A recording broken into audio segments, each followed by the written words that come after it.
All right, so today I decided to take a top set of 180 and take it for a number of reps. I wasn't sure how many I was going to go for.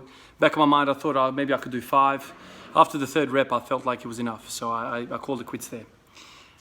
What I do want to say in this video, though, is that a number of you guys have started to squat every day, which I'm very, very pleased about.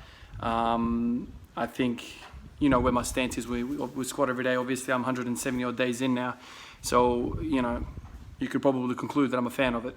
So I'm really happy that some of you guys are doing this. But I just wanted to say this. It's probably better to say it in this format than in, you know, writing comments and replies. I will say this. Squatting is not going to be enough.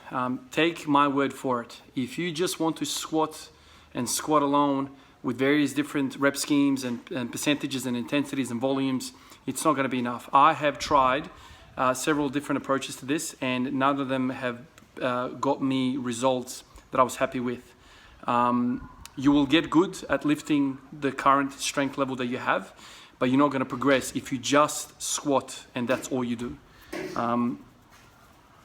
You need to do something for your hamstrings.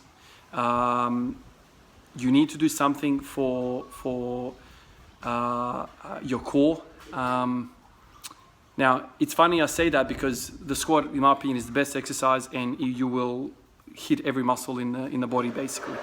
I just don't think it's going to be enough for the hamstrings, and I also don't think there is enough flexion of the hip flexors, I guess. Hip flexors in this movement are basically antagonists or synergists. They keep your neutral spine. They, you know, get some sort of attention with squatting, but you need to do something along with it. I've tried various different things over the 270 days. Currently, I mean, I haven't showed you guys in the videos because it's kind of boring, and I don't enjoy recording every single aspect of my training sessions. Otherwise, I'll be playing with the camera the whole day. I do leg raises on and off. I did a period there where I did it every day for about a week. Now I'm doing every other day. And I'm also introducing back the hamstring curls. Now, I have not seen immediate results from this, but I can tell you that anecdotally, I feel better when I do some of these accessory movements. So take my word for it. I think there's a lot of benefit to squatting every day, but you do need to introduce some sort of different movement patterns to support the squatting movement pattern. It's like anything else, man. Like, you know, repetitive use injuries can occur. I am very much in tune with my body, and I listen to the feedback it provides me very closely. I don't push with pain. I don't push, you know, if I feel certain things that kind of turn me off of you know, training, I guess. But for some of you guys, you might be new to squatting. You might be kind of not as experienced as squatting. Just know that you need to introduce some sort of supportive movements to the squat. My opinion is some sort of hamstring work, whether it's the RDL, a block pull, just a conventional deadlift, that also works. Some sort of a hamstring work is pivotal. You can also do like single-legged deadlifts with kettlebells or with dumbbells or whatever. They're also pretty good, also challenge your balance. I've tried the RDL, I've tried the block pulls. The reason why I'm not doing them right now is because I find them too taxing on the spine, basically. I find that I'm not disciplined enough with those movements, and so I might reach a point where my hamstrings have gotten enough stimulus for a particular set, but I keep going because my back is strong and my hip flexors are strong and whatever, and I keep going. And then what happens, I fatigue my back because I'm squatting. There's a lot of spine work there. And then I'm doing RDL, and it's just too much, I find. So anyway, I'm doing the isolation exercise, the hamstring curl, which I'm not really a fan of, just doing isolation exercises. You guys know that.